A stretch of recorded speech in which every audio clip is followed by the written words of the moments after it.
ታውቃላችሁ በጣም በቁጥር ብዙ ጥቅስ ነው ያነበብኩላችሁ ሲደጋገም የሚጎዳ በሽታ ብቻ ነው ጥቅስ ቆንጆ ነው ስለዚህ ነው ብዙ ጥቅስ ያነበብኩላችሁ እነዚያ ጥቅሶች በሙሉ አንድ ማይከላዊ ሐሳብ አላቸው ያ ማይከላዊ ሐሳብ ሁሉም ያልፋል የሚል ነው እያንዳንዱ ባነበብኳቸው ጥቅሶች ውስጥ ሁሉም ያልፋል የሚለውን ማይከላዊ ሐሳብ ታገኛላችሁ ስለዚህ እኔ ሁሉም ያልፋል እያልኩ የእግዚአብሔርን ቃል እናገራለሁ ሁሉም ያልፋል የማያልፍ ምንም ነገር የለም በዚህ ምድር ላይ ሁሉም ነገር አላፊ ነው አያልፍም የሚባል ምንም ነገር የለም ሁሉም ሲባል ቅድም ካነበብኩላችሁ ከመጽሐፍ ቅዱስ ክፍሎች አልወጣም ምን እንደሚያልፉ የማያልፍ ምን እንደሆነ አሳያችኋለሁ ስለዚህ ሁሉም ያልፋል እያልኩ የእግዚአብሔርን ቃል አወራለሁ በመጀመሪያ አንደኛ ምንድነው የሚያልፈው ቅድም ያነበብኩላችሁ ጥቅሶች ውስጥ ሁሉም ያልፋል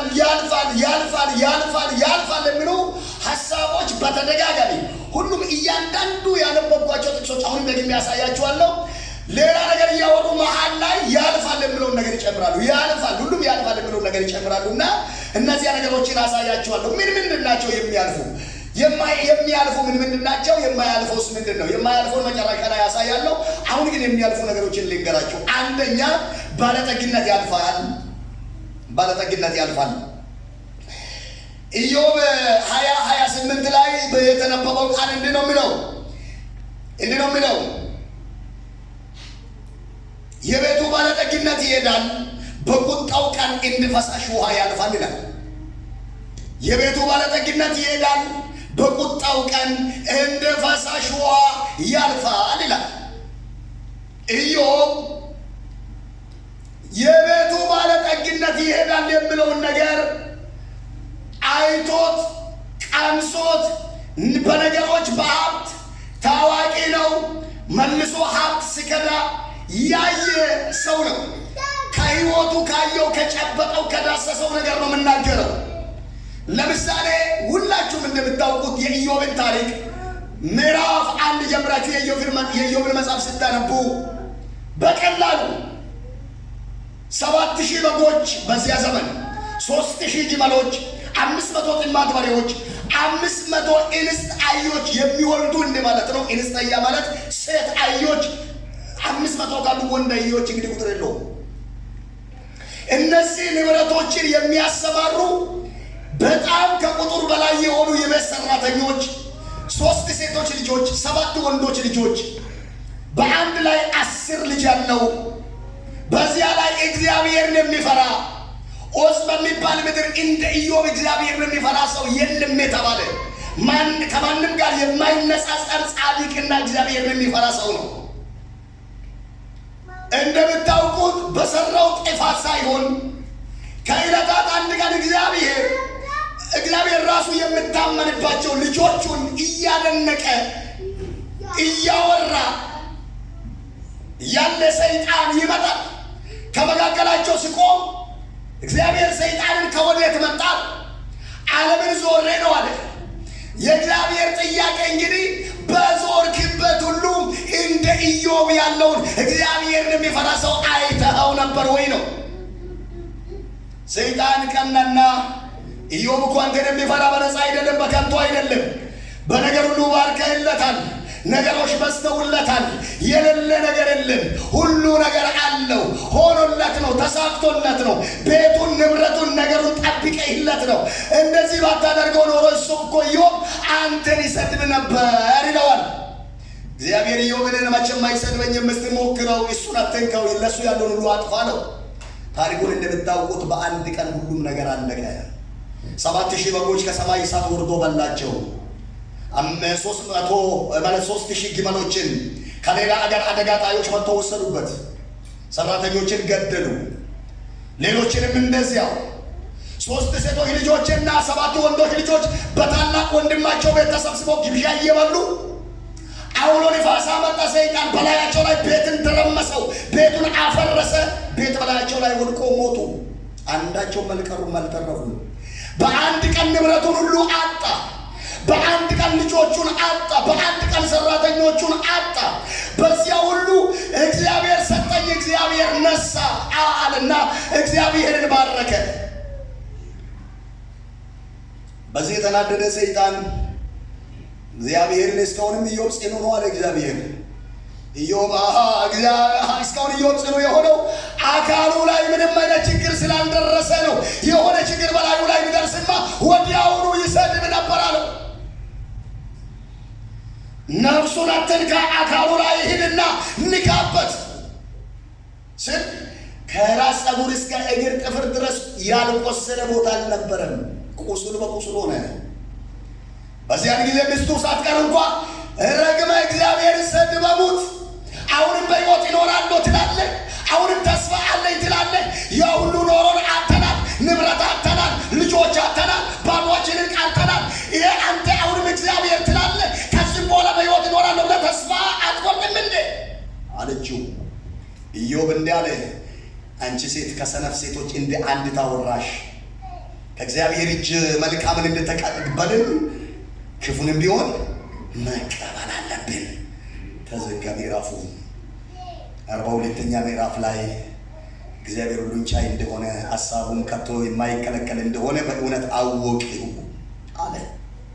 ለቀሉ ኢዮብ የቤቱ ባለጠግነት ይሄዳል፣ በቁጣው ቀን እንደ ፈሳሽ ውሃ ያልፋል ስል በተግባር አይቶ ነው። ስለዚህ ይነግራችኋለሁ፣ ባለጠግነት ያልፋል። ብዙም አትጨነቁ፣ ብዙም አትጨነቁ። ያልፋል ባለጠግነት፣ ያልፋል ዝና፣ ያልፋል ክብር፣ ያልፋል። ጠቢቡ ሰሎሞን እንደለመነ ለምኑ፣ የሚበላውን አታሳጠኝ ሰው እንዳለምን፣ የሚለብሰውን አታሳጠኝ በሉ፣ የሚያድርበትን ቤት አታሳጠኝ በሉ። ብዙዎቻችንን ያጨናነቀው በጌታ ቤት ቁጭ ብለን እንዳንሰማ ያደረገው፣ ወንጌል እንዳንሰማ ያደረገው፣ ቀውቃዎች ያደረገን፣ የስግብግቦች ያደረገን ሀብት ነው፣ ገንዘብ ነው። ያልፋል፣ አላፊ ነው፣ አላፊ ነው። የገንዘብ አስተሳሰብ ቆሻሻ ነው። አገልጋዮችን ሳይቀሩ አንተ እንዲያምታቱ አደረገ። ንጹሕ የእግዚአብሔርን ሐሳብ ለመናገር ተቀብቶ የተነሱ ያችን በጥሩ ሁኔታ የሚያገኙበት አቅጣጫ እያሰብን እኛም ተፈተንን። ያልተናገረ እየተናገርን ያላወራውን እያወራን እኛም ተፈተንን። ቆሻሻ ነው ሀብት፣ ቆሻሻ ነው ገንዘብ። አላፊ ነው፣ ጠፊ ነው። ምንድን ነው እሱ? እኮ ነው ነቢይ እንደውም ታውቃላችሁ፣ ያም ለብዙ ዘመን ይሄ የተቀባ ነው፣ ይሄ ይፈውሳል፣ ይሄ የተቀባ ነው የምንለው በፍጹም ውሃ ሊቀባው እኮ አይችልም። አዲስ ኪዳን ላይ መጽሐፍ ቅዱስ ውሃ ይቀባል አይደል? ሰው ነው የሚቀባው። ሙጭጫ ጋር የመጽሐፍ ቅዱስን የሆነ ኪደን ይሄ የተቀባ ነው በሁለት ሺህ ብር ከገዛ ቤት ይሄ ውሃ ከገባ ይፈውሳል የምንለው ይሄ ቆሻሻ ነው። የገንዘብ አታለለን መቼም ለዘላለም የሊፋ ማለት ይሄንን ግን ጸልየንበት ጌታዊ ክብር ይላፍልን ለምልክት ልንጠቀም እንችላለን። የትኩን ማተራል እንደ ምልክት መጠቀም እንችላለን። የተቀባ ጨርቅ ሊባል አይኖርም። በአዲስ ኪዳን ዘመን ክርስቶስ ከመጣ በኋላ መቀባት ለሰው ልጆች እንጂ ለማቴሪያሎች የተፈቀደ አይደለም። አይታችኋል። ነጋዴዎችን ሳይቀሩ አገልጋይን ሳይቀር አለ የተማረ አልተማረም የሚባለው ሳይቀር አጭቢ፣ አጭላጊ፣ ስግብግብ፣ ካውካዋ ያደረገ ምንድን ነው ካላችሁ ይሄ ነው። ያልፋል። እጆቻችሁን ከፍ አድርጋችሁ ያልፋል ነው እስቲ። ያልፋል። ብዙ ብታከማቸው ብታጠራቅመው ብዙ ቢኖርህም እስካለ ድረስ ከመብላት ከመጠጣት ከመልበስ ውጪ ወደ ሰማይ ይዘህ አትሄደውም። ኢላን ግፍ አድርገው ትሄዳለህ። አላፊ ነው፣ ያለምንም ጥርጥር ያልፋል። ስለዚህ ነው ያዕቆብም ሲናገር የተዋረደው ወንድም ግን በከፍታው ባለጠጋም በውርደቱ ይመካ ይላል። የተገፋ ቦታ ያጣ የተቸገረ ለጌታ እየኖረ የተዋረደ የሚመስል ወንድም እሱ በክብሩ ይመካ፣ እሱ በከፍታው ባለጠጋ አለኝ የሚል የሚኩራራ እኔ የሚለው እሱ ግን በውርደቱ ይመካ ይልና እንደ ሳር አበባ ያልፋልና ይላል። እንደ ሳር አበባ ያልፋልና ይላል። ስለዚህ ባጭር ቃል ባለጠግነት ያልፋል፣ ሀብት ያልፋል፣ ሀብታምነትም ዝናውም ስሙ ያልፋል። አላፊ ነው፣ አላፊ ነው። እንደሚያልፍ ስለማይገባቸው ነው፣ ስለማያውቁ ነው። ወንድምን ለመብላት ወንድምን ለማስገደል ዋጋ ሊደራደሩ ስለማይገባቸው ነው። ገንዘብ አላፊ ጠፊ እንደሆነ ስለማይገባቸው ነው። መጽሐፍ ቅዱስ ያልፋል ይጠፋል ይላል። እንደ ሳር አበባ። ሳር አበባ እኮ ክረምት ላይ አይታችኋል፣ ወይም በዝናብ ወቅት በጣም ይለመልማል። ዝናብ ሲቋረጥ መልሶ ይደርቃል፣ እንዳልነበረ ይሆናል። እንደዚያ ነው ያልፋል። ኢዮብ ከሕይወቱ ነው ያየው። ያ ሁሉ አለፈ፣ እሱ ብቻ ቀረ። ስለዚህ ታታሪ ሰራተኞቹ ነው። የሥራ ታታሪነት ከአባታችን ነው፣ ከእግዚአብሔር ነው። ሁላችሁም ሰራተኞቹ ነው። ተራሩጡ። መስራት ጥሩ ነው። በጽድቅ ስሩ፣ ተራሩጡ፣ ግድል። ነገር ግን አጭበርባሪዎች በፍጹም አትሁኑ። ገንዘብ ለመያዝ የሌለን ቃል አትናገሩ። ገንዘብ ለመያዝ ገንዘብን አገኛለሁ በሚል እሳቤ ያላያችሁትን አይቻለሁ አትበሉ። ያልሆናችሁትን ሆኛለሁ አትበሉ። ያላደረጋችሁትን አድርጌያለሁ አትበሉ። ያልደረሳችሁበትን ደርሻለሁ አትበሉ። አላፊ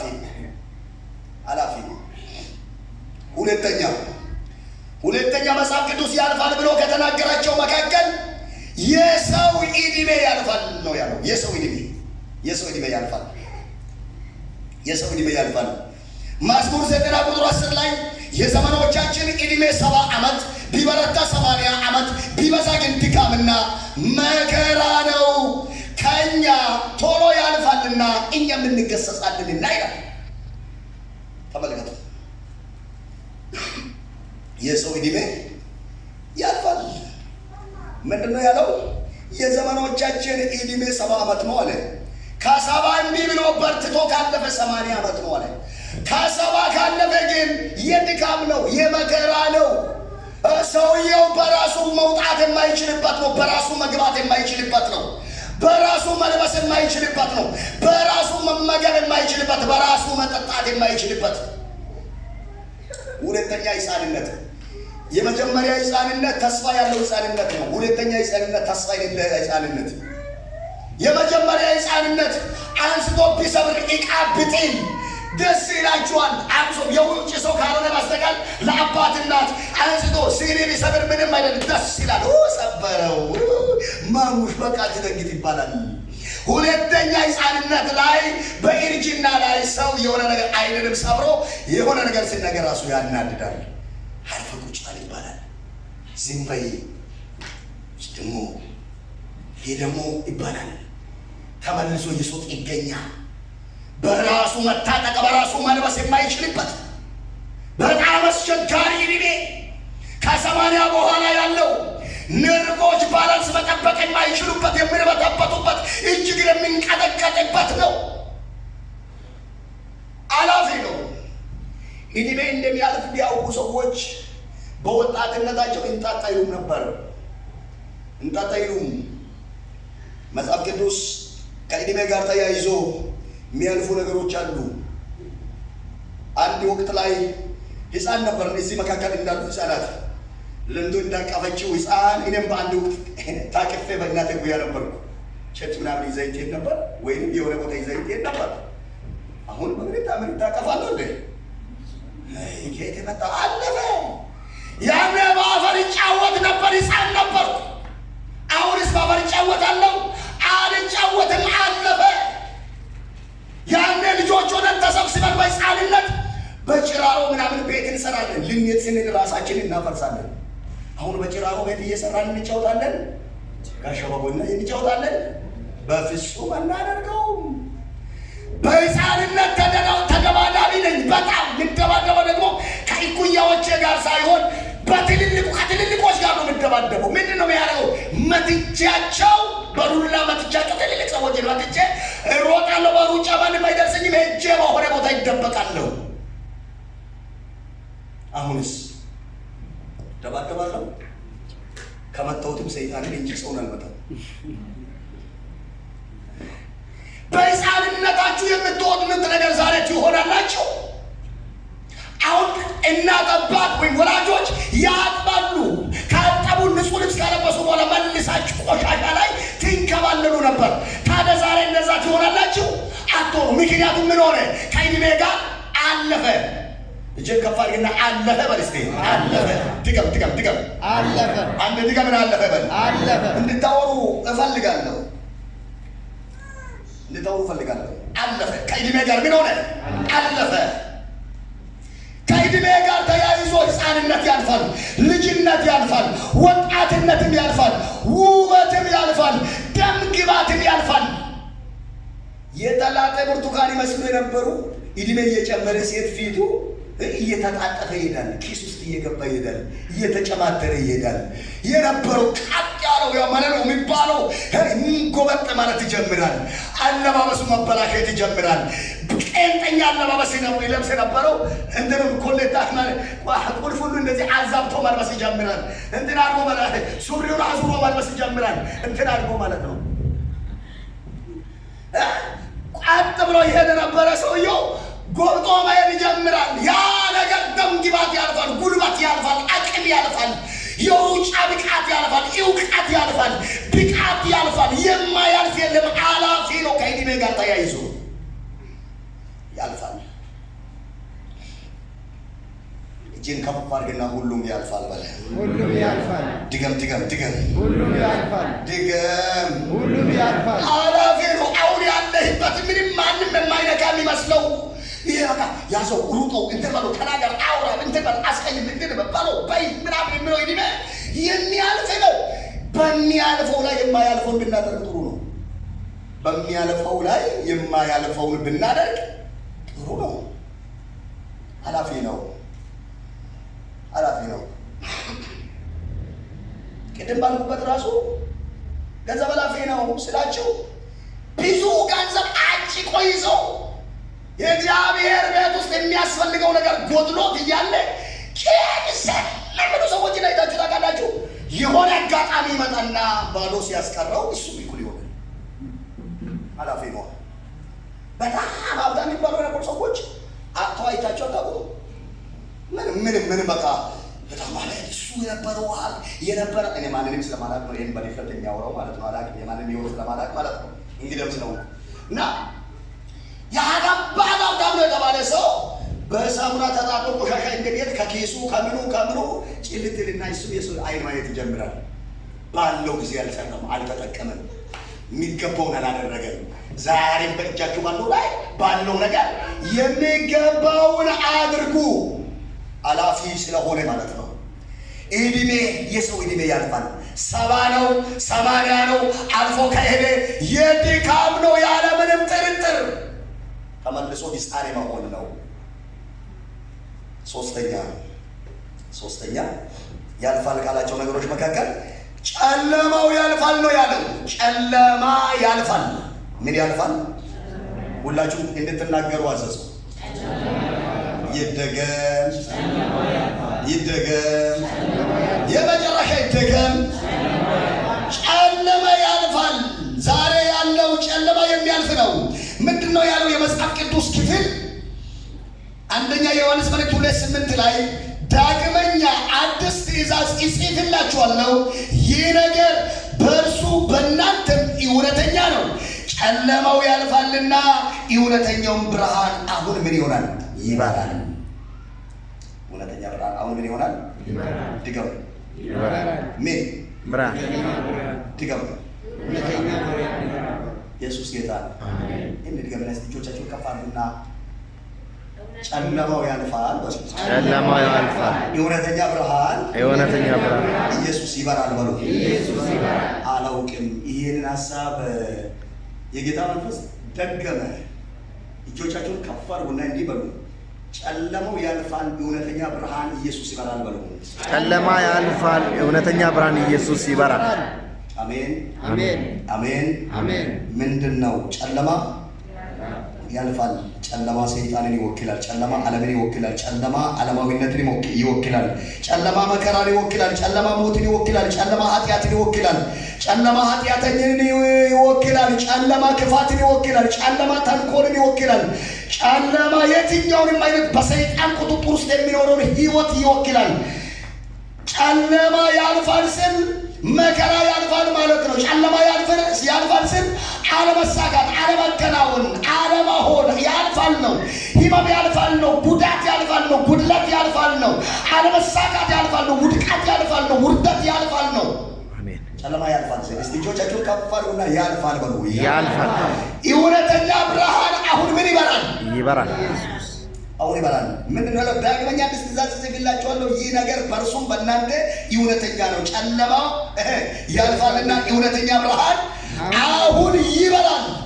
ጨለማ ያንን ሲወክል፣ ብርሃን ደግሞ ኢየሱስን ይወክላል፣ እግዚአብሔርን ይወክላል። ብርሃን መልካም ህይወትን ይወክላል፣ መልካም ደስታን ይወክላል፣ ሰላምን ይወክላል፣ ጤናን ይወክላል። ብርሃን ተከብሮ መኖርን ይወክላል። ብርሃን እግዚአብሔርን መስሎ መኖርን ይወክላል። ብርሃን ልምላሜን ይወክላል። ብርሃን ወዳጆቼ ያልፋል። የማያልፈው ነገር የለም። ዛሬ ምናልባት በምትኖሩበት ህይወት እንዲህ አይነት ነገር አልተሳካልኝም፣ አልሆነልኝም፣ እኔንማ የትኛው ነገር ነው ጥምድ አድርጎኛል፣ ሆነ ስል አይሆንልኝም፣ ወጣው ስል አልወጣውም፣ አገኘው ስል አላገኘውም፣ ከበርኩ ስል የሆነ ነገር ገጥመኛል፣ ወጣው ስል ያወርደኛል፣ አገኘው ስል ያሳጠኛል፣ እርል ብዬ ተነስቼ ስወጣ በማግስቱ ያስቆዝመኛል፣ ያሳስነኛል፣ ያስጨንቀኛል የምትሉ አላችሁ። እግዚአብሔር ታማኝ ነው። እሱ እንደ ቃሉ ነው። ጨለማ ያልፋል፣ እውነተኛ ብርሃን በእናንተ ህይወት ላይ ይበራል። አሜን።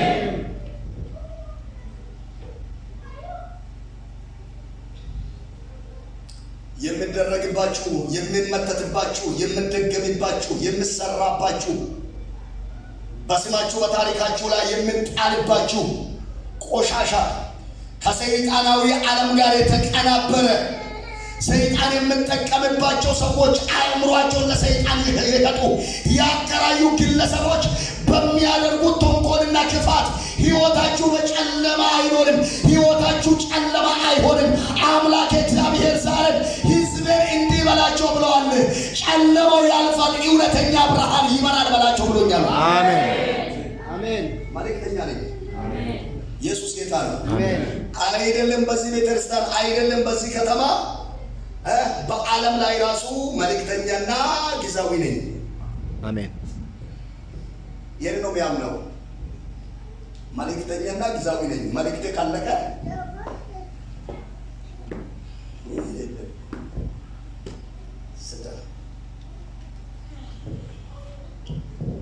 ጨለማ ያልፋል። አሜን። የእውነተኛ ብርሃን ኢየሱስ ይበራል። አሜን አሜን። ዘመናችሁን እግዚአብሔር ይብራል። አሜን። ኑሯችሁን እግዚአብሔር ይብራል። አሜን። ጌታን የማየት ከጌታ ጋር የመውጣት ማንም መርቷችሁ ሳይሆን፣ ማንም አቅጣጫ እያሳየ ሳይሆን፣ ራሱ ዋናው፣ የህይወታችሁ ዋናው፣ የቤታችሁ ዋናው፣ የኑሯችሁ ዋናው፣ የዘመናችሁ ዋናው፣ የአገልግሎታችሁ ዋናው፣ የህይወታችሁ ዋናው የሆነ ኢየሱስ በተአምራት በእናንተ ቤት ላይ፣ በእናንተ ህይወት ላይ፣ በእናንተ ጤና ላይ የሰላምን፣ የደስታን፣ የጤንነትን ብርሃን ያበራል። ብርሃን ይበራል። ጨለማ ከእናንተ ቤት ላይ ያልፋል። አሜን አሜን። እውነተኛ ብርሃን ይበራል። ጨለማው ከእናንተ ላይ ያልፋል። አሜን አሜን አሜን አሜን። ተገዝቶ መጥቶ በመቅበር የተደረገ ጨለማ ያልፋል። አሜን። አምጥተው የቀበሩት ጨለማ ያልፋል። አሜን። በስማችሁና በታሪካችሁ፣ በቤታችሁና በጤናችሁ፣ በወጣትነታችሁ ላይ የተሰራ፣ በአባትነታችሁ ላይ የተሰራ፣ በእናትነታችሁ ላይ የተሰራ ቀን ማታ ለምን እንደምትጨነቁ ሳታውቁ እንድትጨነቁ የተደረገ፣ ለምን እንደምታስቡ ሳታውቁ ቀን ማታ በሐሳብ እንድትጣፈሩ ያደረገ ጠላታዊ ጨለማ ከእናንተ ዘመን ላይ ያልፋል። እውነተኛ ብርሃን በሕይወታችሁ ላይ ይበራል። አሜን። እጆቻችሁን ከፍ አድርጉና ጨለማው ያልፋል፣ እውነተኛ ብርሃን በቤቴ ይበራል። ጨለማ ያልፋል፣ እውነተኛ ብርሃን በቤቴ ያልፋል። ጨለማ ያልፋል።